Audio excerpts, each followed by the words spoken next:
Assalaamu calaykum. Maanta waxaan kuu sheegayaa saddex mahaaro ama xirfadood oo ay waajib tahay inaad ogaato oo aad fahanto haddii aad doonayso inaad noqoto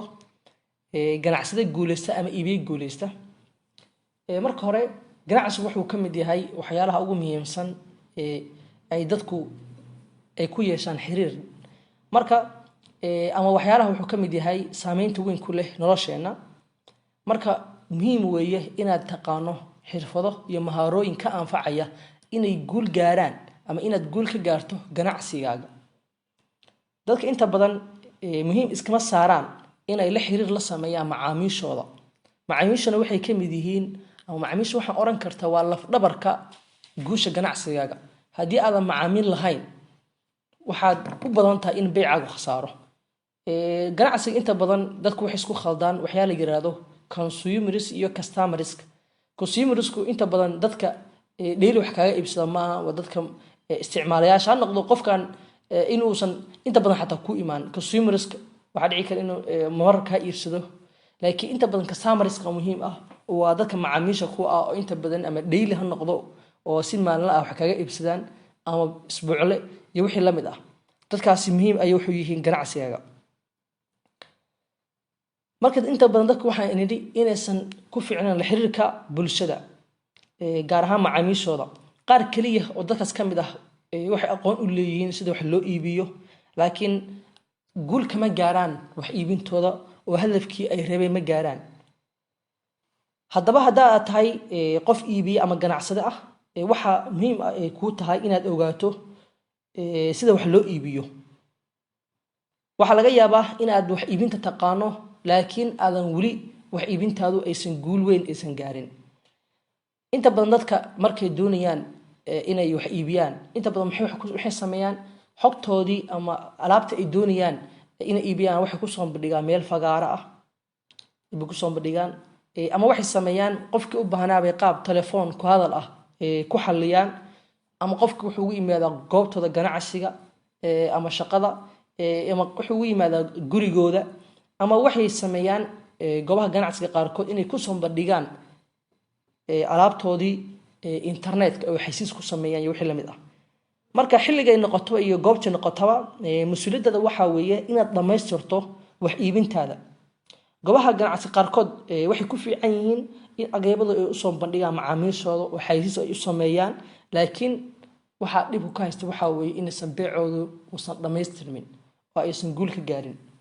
Marka waxaan maanta kuu sheegayaa ama ku barayaa saddex mahaaro ama xirfadood ay muhiim tahay inaad ogaato oo aad xirfad ka dhigato haddii aad doonayso inaad hanti ka kasbato oo uu beecaagu guuleysto. Marka koowaad awood inaad iska saartaa ama awood iska saar macaamiishaada oo muhiimad weyn sii. Haddii aad tusaale ahaan haddii aad iibinayso alaab raqiis ah macaamiishaadu waxay u badan tahay inay goobtaada ganacsiga yimaadaan shayga ay rabaan ay iibsadaan kadibna ay iska noqdaan oo guryada ku noqdaan. Adigana aadan awood badan iska saarin maadaama shaygan uu shay raqiis yahay xog badan ayagu ay ka hayaan. Maadaama tusaale ahaan haddii qofkan bur u baahan yahay sonkor cusbo iyo wixii la mid ah inta badan adiga kaagama baahna inaad tafaasiil badan ka bixiso. Laakiin haddii aad iibinayso shay qaali ah ha noqdo dharka dumarka ama dharka suudadka hadduu noqdo dahab hadduu noqdo xataa dawooyinka cilaajka waxyaalaha dawooyinka ha noqdo kuwaasoo kale waxay kaaga baahan yihiin gawaarida oo kale kombiyuutarada mobeelada kuwaas waxay kaaga baahan yihiin tafaasiil badan macaamiishaada inaad macaamiishaada soo jiidato inaad macaamiishaada mararka qaarkood hadiyada aad siiso waa haddii macaamiilka uu si joogto ah wax kaga iibsado. Sidoo kale waxay kaga baahan yihiin inaad xog ka siiso shaygan ay ka iibinayso. Telefoon weeye telefoonka jiibiyadiisa inaad xog ka siiso tayadiisa inaad wax xog ka siiso haddii uu dawo ka iibsanay inaad dawada qaabka loo isticmaalo inaad xog ka siiso tayadeeda xilliga ay dhacayso. Qodobka labaad awood u yeelo inaad ka shifto caqabadaha haysta macaamiishaada iyo booska ay ka dareemayaan. waxaan ku leeyahay waxa weeye haddii uusan dhib jirin beec ma jiro dabcan. tusaale kale carabtu waxay dhahaan al-ibdaacu huwa xal al-mushkilaat soma macna waxa ikhtiraacу wuxuu asal ka yimi in la xalinayo mushkilad soo daahirtay marka waxyaalaha inta badan bini'aadamka uu kashifay ama uu daha qaaday waxa weeye waxyaalaha awal mushkilooyinkooda dadkay qabsadeen kadibna la raadiyay xal marka hadduusan dhib uusan jirin beec ma jiro sababta beecan asahan muxuu ka yimi in wax laga iibsado qofkan baahi haysata darteed ayay ku timi Soomaaliya marka arintaas weeye marka waxa laga yaabaa in beecaagu uu khasaaro markuu khasaaraya beecaasna kama dhigna in aadan xog ka hayn shayga aad iibinayso waxa uu yahay laakiin dhibku wuxuu ka yimi waxa weeye in aadan fahamin mushkilada haysata ama caqabada haysta dadka macaamiisha ku ama dadka wax ka iibsanaya iyo waxa ay daneynayaan in aadan fahamsaneen ayaa halkaas keentay marka waa ina mar walba la socoto dadka mushkilada haysata iyo waxa ay daneynayaan in la socoto muhiim ay ku tahay mar wan ogsoono waxa iibinayso inaysan waxba isku soo jiideen oo Soomaaliya kale de waxaad iibinayso macnaha kama dhigna mar walba inaad suuq u heliso laakiin suuqa waxa ku keenay waxa weeye dadkan aad wax ka iibin dadka macaamiisha ku ah ama dadka meesha aad joogtid dadkaas waxa ay dareynayaan ama mushkilooyinka la soo dirsa oo kale kuwaas oo kale ayaa waxay keenaysaa in beecagu uu guuleysto weeye marka haddaan hanta soo ka siiyo haddii uu ku yimaado qof macaamiil ah macnaha waxaan ka wadaa mushkilooyinka qofkan inaad xallisid muhiim bay tahay sidoo kale inaad meesha wax ka dareemin inaad wax ka iftiimsana muhiim ayay ku tahay qof waxa ku yimi xanuunsan dawo u baahan yahay dawada marka u baahan yahay aduu ku dhow dawadaas noocaas u baahanaya kiniinigaas ama sharabadaas isi mar walba waxa ka fikirta inaadan qofka intaadan siin ka hor aad wareysato in waxa uu u baahan yahay dawadaas ay u baahan yahay marka hore u sheego xanuunka haya u sheego astaamaha waxaas dhan marka u sheego kadib inaad dawada siiso ama aad u sheegto dawadan uu ku weydiistay dawo ka fiican oo ka baabi'inaysa xanuunka uu dareemayo in ay jirto marka arimahaas waxay ka mid tahay arimaha inaad mushkilooyinka xalisa ay ka mid tahay sababtoo qofkan mushkiladaas inaad garab qabato muhiim ay ku tahay sidoo kale waxaa jira in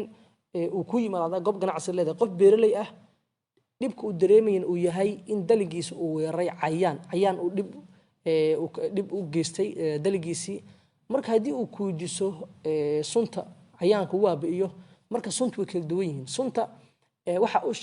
uu ku weydiistay waxa macquul ah sun dib u geysanaysa cayaankii ka baabiinaysa sidoo kale dib u geysanaysa dalagii uu beeranayay markuu taas ku weydiiso waa inaad qofkaas ka caawisaa oo aad u sheegto in ay jirto sun kale oo loo isticmaalo taas aan dalagii dib u geysaneen sidoo kale aan dib u geysan dadka isticmaalaya dalagaas oo cunaya oo kaaduu dalag u yahay iyo laakiin sidoo kale ka baabiinaysa cayaankii dhibay marka arimahaas waxay ka mid tahay arimaha ay muhiimka tahay inaad la socoto caqabaha la soo darsa macaamiishaada arimahaas ayay ka mid tahay sidoo kale taageeridna way ka mid tahay macaamiishaada inaad caawiso ayadana way ka mid tahay oo waxay soo sugaysa qodobkii koowaad oo ahaa sidoo kale muhiimad in la siiyo ama xil weyn la iska saaro macaamiishaada qodobka u dambeeya waxa weeye inaad in awood u yeelato in la tacaamulo ama la tacaamulada diidmada in ay weerar kaaga imaan karaan weeye waxa weerar kaaga imaan karaa macaamiishaada marka ay ku weydiiyaan wax ku saabsan tayada shayga ay ka iibisay waxa macquul ah inaad dawada ka iibisay ay dawo dhacday adoona ka warqabin aad dawada bixisay marka arimahaas kale waxa la rabaa inaad la tacaamuli kartid macaamiishaada maadaama shaygii macaamilkan uu dhib dareemay oo uu arkay inaad shayga ka iibisay uu yahay shay dhacay marka waa inaad qofkaas uusan ka fakan oo aad shaygii qofka asaa macaamilnimadiisa ku weydiin lama rabo waa inaad qofkii dib u soo celisid sidoo kale aad jawaab uu ku qanco aad siiso ayaa muhiim ah sidoo kale wuxuu laalon kala imaan karaa dadka goobaha ganacsi adiga kula mid ah oo leh hadduu macnaha haddaad leedahay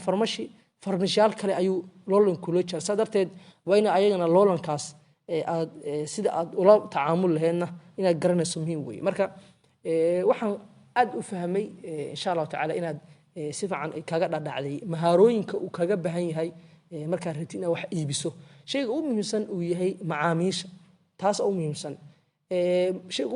ugu horeysa haddaad inaad guri ka garto waxa weeye inaad macaamiil heshid marka hore macaamiil la kasbato macaamiil marka kasbato ganacsiga inuu guur gaaro waxay tahay laf dhabarka u weynaa weeye macaamiishu ganacsiga saa darteed guusha ganacsiga aad u sahlanaanaysaa sidoo kale waxaa ka mid ah inaad markaad ganacsi aad sameynayso inaad goob muhiim ah ama goob ku habboon oo ay dad badan bulsho badan degan yihiin ama centerka magaalada oo kale inaad goobtaada ganacsi ka furto in mataqaanaa dadka aad wax ku iibinaya inay yihiin dad xiriir la sameyn kara arrimahaas oo kale muhiim ayay tahay marka maharooyinkaasna waxay ka mid tahay maharooyinka ku anfici doona haddii aad ganacsado tahay ama haddii aad tahay wax iibiye qof wax